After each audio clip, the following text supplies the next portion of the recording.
अस्सलाम वालेकुम, good evening to one and all.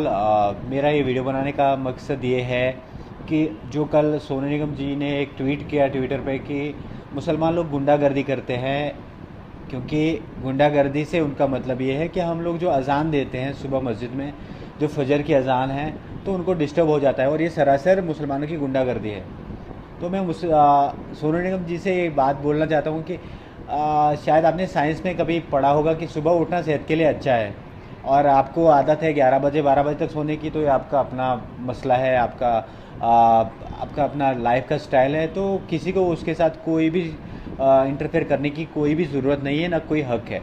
रही बात अजान देने की, तो भारत को एक संविधान गवर्न करता है, इंडियन कॉन्स्टिट्यूशन, और उसमें एक फंडामेंटल राइट्स होते हैं जो एक इंसान के आप ख़त्म नहीं कर सकते हो, वापस नहीं ले सकते हो in certain sort of circumstances.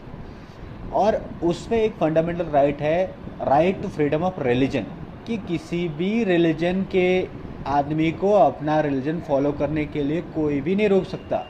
Even president of India में भी वो ताकत नहीं कि वो किसी को बोले कि तुम ये रिलीजन फॉलो मत करो, क्योंकि हमारा कंट्री को गवर्न जो करता है वो संविधान है, कॉन्स्टिट्यूशन ऑफ इंडिया है। और फिर आपको अजान की आवाज़ नहीं अच्छी लगती है, कल को कोई मुसलमान सेलिब्रिटी उठ के बोल दे कि मुझे तो मंदिर की आवाज़ अच्छी नहीं लगती, कोई और बोल दे मुझे तो गुरुद्वारे की आवाज़ अच्छी नहीं लगती, तो क्या हम लोग मज़हब के सभी ये जो काम का मंदिर मस्जिदें गुरुद्वारे सभी बंद कर दें ताकि आपको कन्वीनियंस हो, आप सेलिब्रिटी हो? कल को आपने क्या बोला कि कोई अगर मरेगा तो रो मत मेरे घर के सामने, किसी की शादी है तो कुछ जश्न मत करो। आप जब गाते हो मेरे भाई, तब तो आप बहुत बड़े डीजे लगाते हो, बहुत बड़े स्पीकर लगाते हो, इतना क्राउड होता है जमा।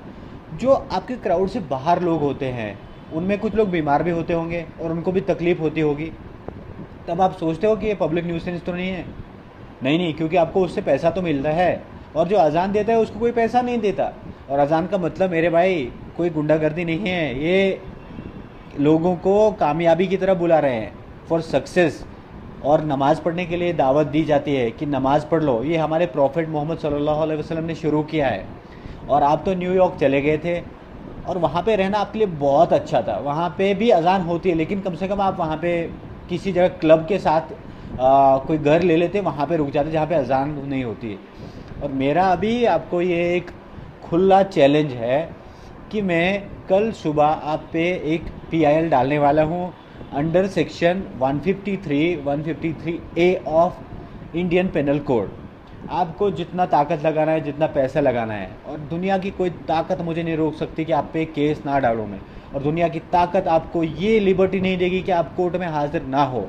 इंशाल्लाह विद इन डेज़ मैं आपको कोर्ट में घसीट के ही रहूँगा, चाहे आप कितने भी बड़े आदमी हो, क्योंकि जुडिशरी की ताकत बहुत है अल्हम्दुलिल्लाह। अभी अपने मुल्क में जुडिशरी की ताकत बहुत है, और अल्हम्दुलिल्लाह अभी अपने मुल्क में अभी भी ऐसे हिंदू मुस्लिम सिख ईसाई भाई हैं ना जो हर एक रिलीजन का कदर करते हैं।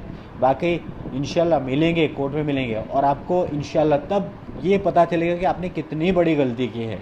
और मैं कोई आपको ये धमकी नहीं दे रहा हूँ कुछ मैं ये करूँगा, मैं एक वकील हूँ और कानून के हिसाब से आपके साथ अभी लड़ूंगा और इंशाल्लाह जीत के दिखाऊंगा। और ये जीत हर एक हिंदुस्तानी की होगी, हर एक जो इंसान दुनिया में उसकी ये जीत होगी। ये मेरी जीत नहीं है, किसी मज़हब की जीत नहीं है, ये हर एक इंशाल्लाह हर एक हिंदुस्तानी की जीत होगी। और ये आपके मुंह पे एक उल्टा तमाचा पड़ेगा, और उन जैसे लोगों के मुंह पे तमाचा पड़ेगा जो किसी भी मज़हब के बारे में कुछ भी उल्टा बोलेंगे। सो बेस्ट ऑफ लक, आपको कोर्ट में देखूंगा, अपना ख्याल रखिए।